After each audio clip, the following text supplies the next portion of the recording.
Good afternoon, trainees. So before we begin, let us pray. May I request everyone please stand up. So in the name of the Father, the Son, and the Holy Spirit, Amen. Please be seated. I am glad to see you all today, no?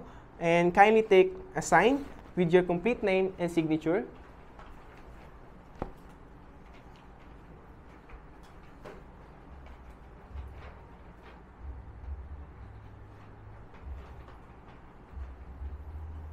Thank you. And to confirm, you are Jesu, Alvin, and Eric, correct? Yes. Good.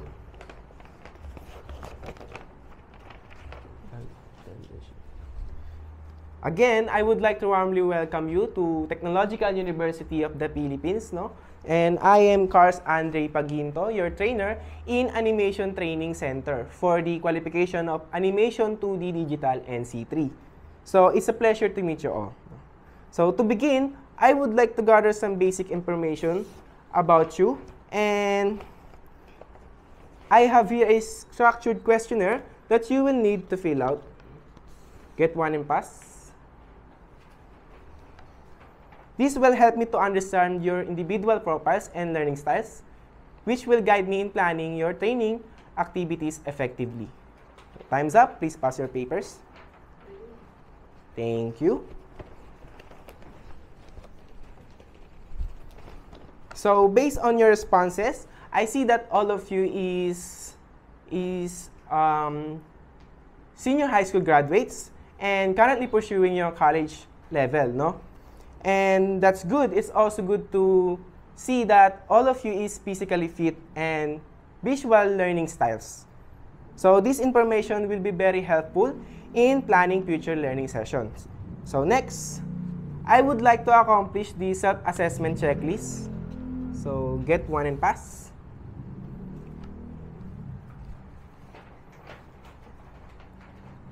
Oh, are you done? Please pass your papers. Thank you.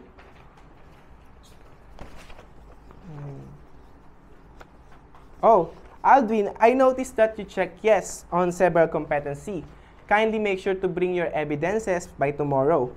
And you will undergo the institutional assessment tomorrow as part of our FEL process. So now, I will distribute the pretest, the written exam. So pass your papers. This written exam is designed to assess your underpinning knowledge related to the competencies under Animation 2D Digital NC3 and to evaluate your readiness for this training program. So, time's up. Please pass your papers. So, thank you, trainees. And once again, welcome to Animation Training Center. Good luck to your career in Animation Training Center. I would like to call the Miracle Nueva for discuss the orientation.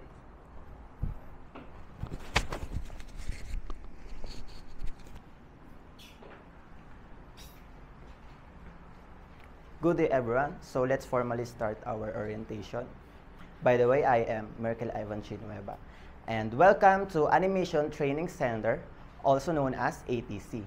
Our accredited training program will hone your technical education and skills development.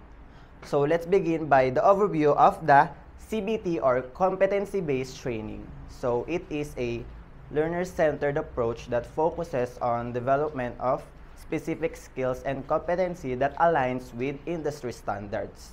Moving forward with the CBC or the competency-based curriculum, it is a roadmap of learning experiences and the specification based on the training regulation. Speaking of training regulation or the TR, it is a only reliable basis to structure the competency assessment, development, and instructional materials that will be used in CBT. So by the way, the TR is issued by the TESDA. Let's forward to discussing the roles of the trainees and trainers to internalize what is the purpose or what is the duty of me as your trainer and you as my trainees. So let's proceed for the next trainee. You may now proceed, Miss Doria.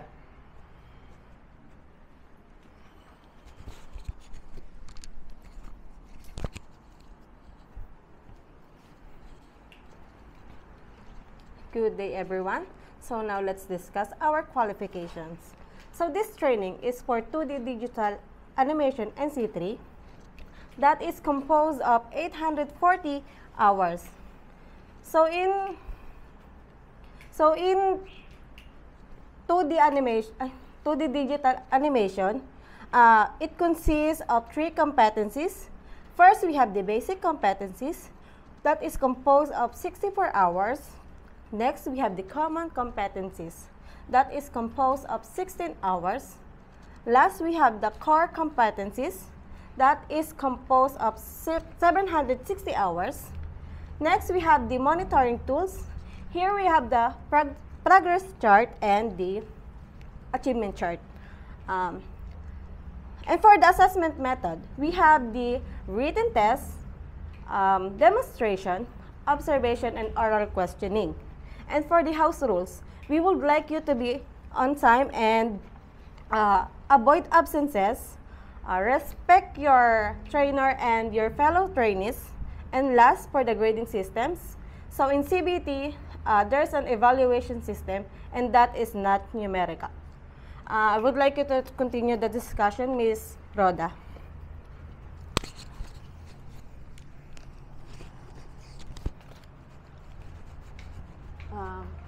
Here is the layout of our workshop.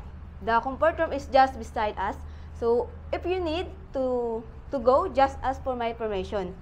Please stand up and follow me.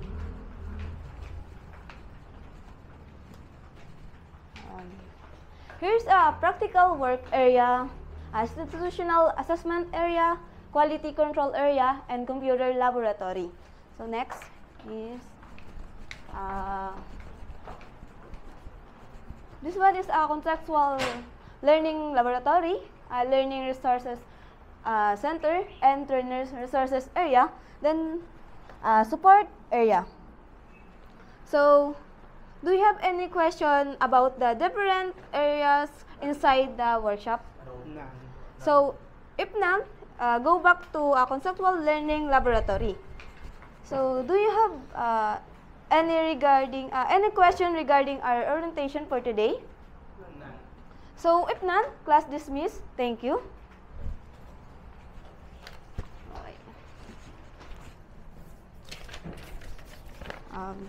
Please come in. Good day, everyone. Welcome to day 2 for your training session. Stand up. Let's pray. Father, Son, and Spirit, Amen. Amen. Please sit down. Before we begin, please sign the assignment sheet. Attendance sheet.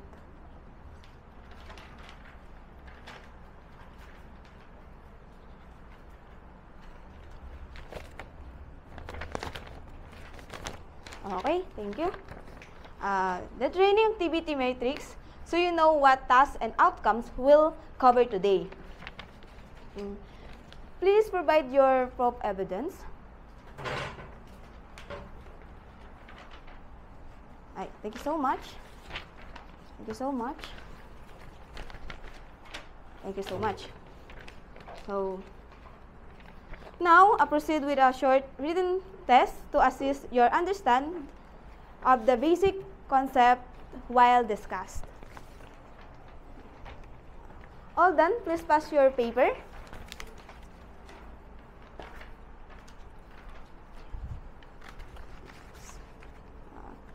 Demonstrate oral questioning. Okay, thank you. Job well done.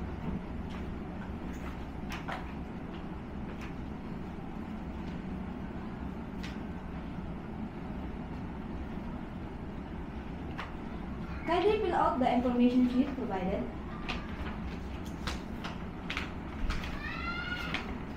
Subject, compare your answer to answer key. If done, please pass your paper.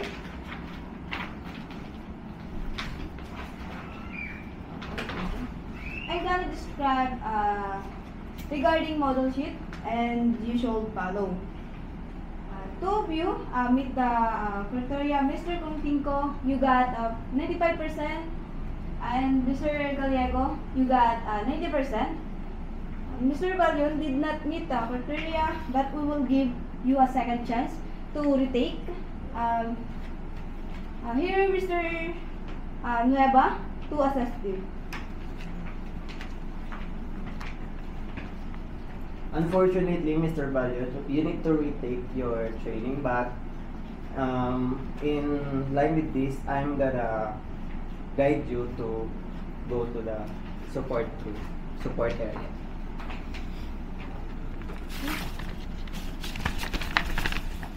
Okay. Mr. Kinko and Mr. Gallego, here is your certificate. Congratulations.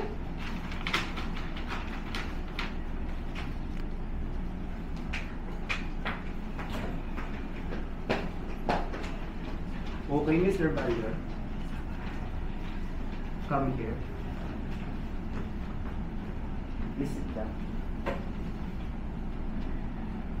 Speaking of your retake, you can now retake your written test. Pass the paper. Let's proceed to the practical work area for your demonstration.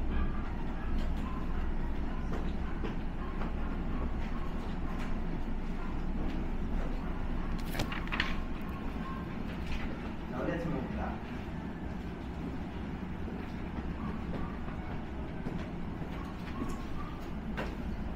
Based on the results, I'm delighted to tell you that you got passed this CBT or competency-based training. Now this is your certificate.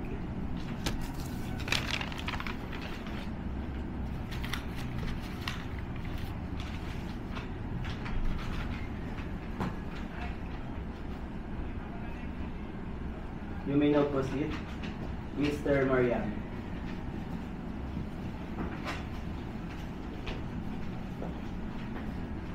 Okay, come in, please. Okay, good day. Welcome to day 3. How are you today? Fine. I'm good. Yes, thank you.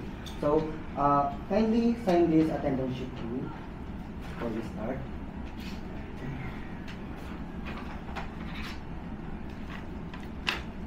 Okay, thank you. So, upon checking your training progress chart, I can see that you're almost done in this competitive training. So, let's proceed now to your assigned individual activity. So, inform me whenever you're ready. Okay, so Mr. Angkinko, let's go to the institutional assessment area and wait for me there.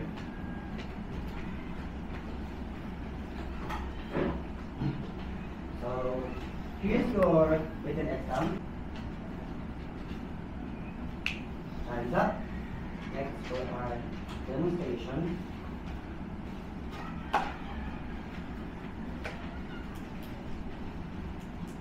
Time's up. For your oral questioning, do you have any clarifications or questions?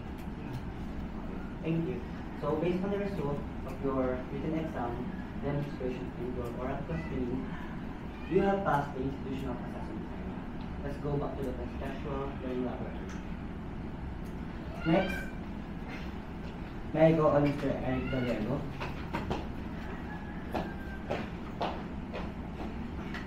Okay, here's your written exam.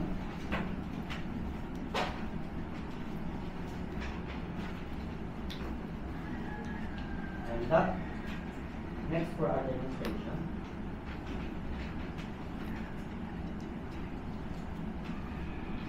And that. Next is for your oral questioning. For your oral questioning, do you have any clarifications and questions? No. Okay. So based on the result of your written exam, demonstration, and oral questioning, you have passed the institutional assessment. Let's go back to the contextual learning laboratory. Next training, may I po ang JCB ko lang. Okay. Here's your written exam. You'll be having written exam sa that. Okay. For your demonstration. Time's up. next is for your oral question. Do you have any question or clarification? Okay, based on the result of your written exam, demonstration, and oral questioning, you have passed the institutional area, assessment area. So let's go to the conceptual laboratory.